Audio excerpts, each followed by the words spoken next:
Most of data cleaning will involve string manipulation because most of the world's data is unstructured text. You will also have to do string manipulations to make datasets consistent with one another, so you can work with or combine them later. Let's first consider strings that contain monetary values. There are many ways a monetary value can be represented: an integer on its own, an integer with a $sign, a floating point number with a $sign and 2 digits after the decimal point, a floating point number with a $sign and multiple digits after the decimal point. We want a way to check and validate these values and let us know if there's an error in our data, like the last point here that has 3 decimal values instead of 2. Python has a suite of built-in methods and libraries for string manipulation.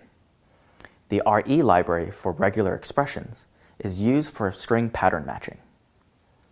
Regular expressions give us a formal way to specify a pattern. It does this with a sequence of characters. We've seen some pattern matching before when we use the glob module. Here's a list of monetary values again. Let's write a regular expression to match each of the values. If we just wanted to match an arbitrary number of numeric values, we can use the regex pattern \d to represent any digit, followed by an asterisk to match it 0 or more times. For an integer that has a $sign in it, we have to do something different. The $sign actually has a special meaning in regex. It means to match from the end of a string. But in our example, we want the $sign to actually mean the $sign character. So we will have to do what's called escape the $sign. We accomplish this by using a backslash followed by the $sign. Then, to match the monetary value, we can use the \d asterisk just like before. To match a monetary value with decimal points, we can take the pattern we just wrote and extend it to match a period followed by more digits.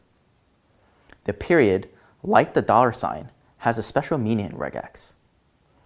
Instead of matching 0 or more times, like the asterisk, the period matches any one character. We have to escape the period as well with \period.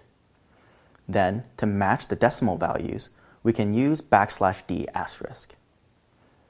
There's nothing wrong with the previous pattern, but we know that the decimal values in money are only 2 digits long. Instead of using \d asterisk to match the decimal values, we can use \d curly bracket 2 to match exactly 2 digits. Let's take the pattern one step further. We can take the previous pattern and put a caret in the beginning and a $sign at the end.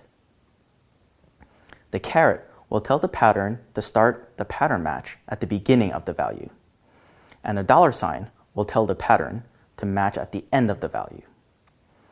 This way, it will match exactly what we specified in our regex. Otherwise, the regex would also match the string I have 1789 USD. To use a regular expression, the most efficient way is to compile the pattern first, then use the pattern to match values. Compiling the pattern essentially saves the pattern into a variable that we can use to match over and over across multiple strings.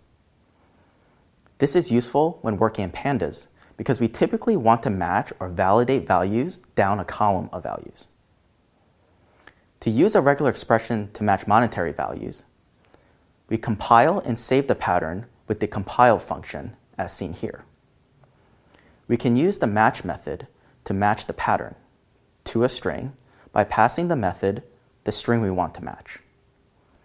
This will return a match object. We can convert the match object into a true-false Boolean value using the Python built-in bool. Here you can see our pattern matches the string we passed into the match method. Let's first practice writing regular expressions on their own before using them on columns of data.